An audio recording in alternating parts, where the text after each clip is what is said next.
ಯುಗಾದಿ ಅಂತ ಬಂದ್ರೆ ಕಂದಾಯ ಫಲವನ್ನು ಕೇಳ್ತಾರಲ್ಲ, ಕಂದಾಯ ಫಲ ಅಂದ್ರೇನು, ಅದು ಹೇಗಿದೆ ಈ ಸಲ? ಸೊ ಕಂದಾಯ ವಿಚಾರ ಅಂತ ಬಂದಾಗ ನಾವು ನಕ್ಷತ್ರಗಳನ್ನ ಆಧರಿಸಿ ಕಂದಾಯ ವಿಚಾರಗಳನ್ನ ನೋಡ್ತೀವಿ. ಇದು ಹೇಗ್ ತಗೊಳ್ಬಹುದು ಅಂದ್ರೆ 4 ತಿಂಗಳು 12 ತಿಂಗಳು ಇರುತ್ತಲ್ವಾ, ಪ್ರತಿ 4 ತಿಂಗಳಿಗೊಂದ್ಸರಿ ಈ ಕಂದಾಯ ಫಲ ಬದಲಾಗ್ತಾ ಇರುತ್ತೆ. ಸೊ ಈ ಕಂದಾಯ ಫಲದಲ್ಲಿ ಮೊದಲ 4 ತಿಂಗಳು ಬೇರೆ ಫಲ ಸಿಗುತ್ತೆ, ಆಮೇಲೆ 4 ತಿಂಗಳು ಬೇರೆ ಫಲ, ನಂತರ ಬರುವಂತ 4 ಇದು ಹಣಕಾಸಿಗೆ ಸಂಬಂಧಪಟ್ಟಿದ್ದ ಕಂದಾಯ ಫಲ. ಹೌದು, ಶುಭ ಫಲ ಅಶುಭ ಫಲ ಅಂತ ತಗೊಳ್ಳೋಣ. ಬರೀ ಹಣಕಾಸಿನ ವಿಚಾರ ಅಂತ ನೋಡದೆ ಶುಭ ಅಶುಭ ಅಂತ ತಗೊಳ್ಳೋಣ. ಸೊ ಅಶ್ವಿನಿ ನಕ್ಷತ್ರದಲ್ಲಿ ಹುಟ್ಟಿದಂತವ್ರಿಗೆ 4, 2, 4 ಇದೆ. ಅಂದ್ರೆ ಮೊದಲ 4 ತಿಂಗಳು 4, 2 ಮತ್ತೆ 4. ಸೊ ಹೆಚ್ಚಾದಷ್ಟು ಒಳ್ಳೆ ಫಲ, ಕಡಿಮೆ ಆದಷ್ಟು ಕಡಿಮೆ ಫಲ. 0 ಬಂದ್ರೆ ಸ್ವಲ್ಪ ನೆಗೆಟಿವ್ ಅಂತ ತಿಳ್ಕೊಳ್ಬೇಕಾಗತ್ತೆ. ಆ 4 ತಿಂಗಳು ನೀವು ತುಂಬಾ ಕೇರ್ಫುಲ್ ಆಗಿರ್ಬೇಕಾಗತ್ತೆ. ಅಕಸ್ಮಾತ್ ಕೆಲವು ಬಾರಿ ಏನಾಗುತ್ತೆ ಅಂತ ಹೇಳಿದ್ರೆ ಎಲ್ಲ ಮನೆಗಳಿಗೂ ಎಲ್ಲಾ 4 ತಿಂಗಳುಗಳಿಗೂ 0 ಬಂದ್ಬಿಡುತ್ತೆ. ಅವಾಗ ತುಂಬಾ ಕಷ್ಟ ಆಗತ್ತೆ ಅಂತ ಹೇಳ್ತಾರೆ. ಸೊ ಹಾಗಾಗಿ ಅಶ್ವಿನಿ ನಕ್ಷತ್ರದವ್ರಿಗೆ 4, 2, 4 ಇದೆ. ಭರಣಿ ನಕ್ಷತ್ರದವ್ರಿಗೆ 7, 0, 2. ಕೃತಿಕಾ ನಕ್ಷತ್ರದವರಿಗೆ 2, 1, 0. ಸೊ ಸ್ವಲ್ಪ ಸಾಧಾರಣ. ಕೃತಿಕಾ ನಕ್ಷತ್ರದವರಿಗೆ 2, 1, 0 ಬರುತ್ತೆ. ರೋಹಿಣಿ ನಕ್ಷತ್ರದವರಿಗೆ 5, 2, 3.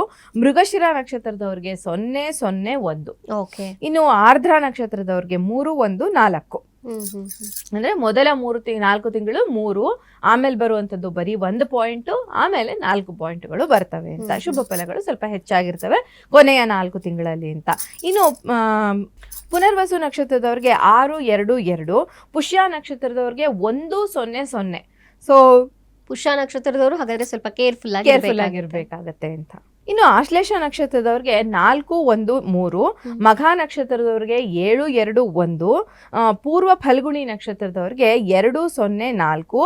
ಉತ್ತರ ಫಲ್ಗುಣಿ ನಕ್ಷತ್ರದವ್ರಿಗೆ ಅಂದ್ರೆ ಪುಬ್ಬ ಉತ್ತರ ಅಂತ ಕರೀತಾರೆ. ಸೊ ಪೂರ್ವ ಫಲ್ಗುಣಿ ನಕ್ಷತ್ರದವ್ರಿಗೆ 2, 0, 4. ಉತ್ತರ ಫಲ್ಗುಣಿ ನಕ್ಷತ್ರದವ್ರಿಗೆ 5, 1, 2. ಹಸ್ತಾದವ್ರಿಗೆ 0, 2, 0. ಹಸ್ತಾದವ್ರಿಗೆ ಸ್ವಲ್ಪ ಇಲ್ಲಿ ಟ್ರಬಲ್ ಆಗುವಂತ ಚಾನ್ಸಸ್ ಇರುತ್ತೆ ಅಂತ. ಚಿತ್ತ ನಕ್ಷತ್ರದವ್ರಿಗೆ 3, 0, 3. ಸ್ವಾತಿ ನಕ್ಷತ್ರದವ್ರಿಗೆ 6, 1, 1. ವಿಶಾಖ ನಕ್ಷತ್ರದವ್ರಿಗೆ 1, 2, 4. ಅನುರಾಧ ನಕ್ಷತ್ರದವ್ರಿಗೆ 4, 0, 2. ಜ್ಯೇಷ್ಠ ನಕ್ಷತ್ರದವ್ರಿಗೆ 7, 1, 0 ಇರುತ್ತೆ. ಇನ್ನು ಮೂಲ ನಕ್ಷತ್ರದವರಿಗೆ 2, 2, 3. ಪೂರ್ವಾಷಾಢ ನಕ್ಷತ್ರದವ್ರಿಗೆ 5, 0, 1. ಉತ್ತರಾಷಾಢ ನಕ್ಷತ್ರದವ್ರಿಗೆ 0, 1, 4. ಶ್ರವಣ ನಕ್ಷತ್ರದವ್ರಿಗೆ 3, 2, 2 ಆಗುತ್ತೆ. ಧನಿಷ್ಠ ನಕ್ಷತ್ರದವ್ರಿಗೆ 6, 0, 0. ಇನ್ನು ಶತಭಿಷ ನಕ್ಷತ್ರ 1, 1, 3. ಅಂದ್ರೆ ಮೊದಲನೇ 4 ತಿಂಗಳು 1, ಎರಡನೇ 4 ತಿಂಗಳು 1, ಮೂರನೇ 4 ತಿಂಗಳು 3 ಅಂತ ಹೇಳಿ. ಪೂರ್ವಭಾದ್ರ ನಕ್ಷತ್ರದವ್ರಿಗೆ 4 ಪಾಯಿಂಟ್, 2 ಪಾಯಿಂಟ್, 1 ಪಾಯಿಂಟ್ ಹೀಗ್ ಬಂದಿದೆ. ಮತ್ತೆ ಉತ್ತರ ಭಾದ್ರ ನಕ್ಷತ್ರದವ್ರಿಗೆ 7, 0, 4. ರೇವತಿ ಕೊನೆಯ ನಕ್ಷತ್ರದವ್ರಿಗೆ 2, 1, 2. ಇದು ಅವರ ಶುಭ ಮತ್ತು ಅಶುಭ ಫಲಗಳನ್ನ ಜನರಲ್ ಆಗಿ. ಸೊ ಪಾಯಿಂಟ್ಸ್ ಹೆಂಗೆ ಜಾಸ್ತಿ ಇರುತ್ತೋ ಅಷ್ಟು ಶುಭ ಫಲಗಳನ್ನ ನೋಡ್ತಾರೆ. ಈ ವರ್ಷದ ಚೈತ್ರ ಮಾಸದಿಂದ ಮುಂದಿನ ವರ್ಷದ ಚೈತ್ರ ಮಾಸದವರೆಗೆ ಇದನ್ನ 4 ತಿಂಗಳಾಗಿ ಡಿವೈಡ್ ಮಾಡಿಕೊಂಡು ಮಾಡುವಂತದ್ದು. ಎಸ್. ಸೊ ಇದು ಕಂದಾಯ ಫಲ ಆಯಾ ರಾಶಿಗಳಿಗೆ ಅಂತ ಹೇಳ್ಬಹುದಾಗುತ್ತೆ. ಸೊ ಇನ್ನು ಕಂದಾಯ ಫಲದ ಜೊತೆಗೆ ಅವರವರ ಜನ್ಮ ರಾಶಿಗಳಿಗೆ ಅನುಗುಣವಾಗಿ, ನಕ್ಷತ್ರಗಳಿಗೆ ಅನುಗುಣವಾಗಿಯೂ ಕೂಡ ಯುಗಾದಿ ರಾಶಿ ಫಲವನ್ನ ನೋಡ್ಬೇಕಾಗತ್ತೆ ಅನ್ನುವಂಥದ್ದು.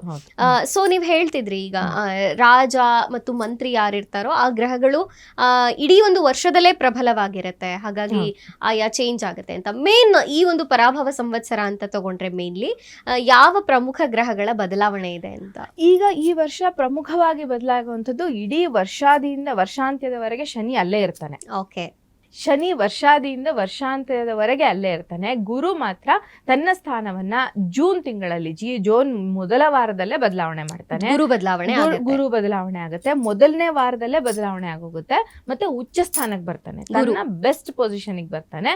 ಮತ್ತೆ ಒಂದು 3-4 ತಿಂಗಳಲ್ಲೇ ಅತಿಚಾರ ಪ್ರವೇಶ ಅಂತ ಸ್ವಲ್ಪ ಫಾಸ್ಟ್ ಆಗಿ ಮೂವ್ ಆಗಿ ಸಿಂಹರಾಶಿಗೆ ಬಂದು ಸಿಂಹರಾಶಿಯಿಂದ ವಾಪಸ್ ಮತ್ತೆ ವಕ್ರತ್ವದನ್ನ ಹೊಂದಿ ಹಿಂದೆ ಹೋಗ್ತಾನೆ. ಅಂದ್ರೆ ಗುರು ಚೇಂಜ್ ಆಗುವಂತಹ ಒಂದು ಟೈಮ್ ಪೀರಿಯಡ್ ಏನಿದೆಯಲ್ಲ ಇದು 3 ಇಂದ 4 ತಿಂಗಳು ಅಷ್ಟೇ ಇರುತ್ತೆ. ಇಲ್ಲ, ಸಾಮಾನ್ಯವಾಗಿ ಇದು 1 ವರ್ಷಗಳ ಕಾಲ ಹೆಚ್ಚು ಕಡಿಮೆ ಇರುವಂತದ್ದು.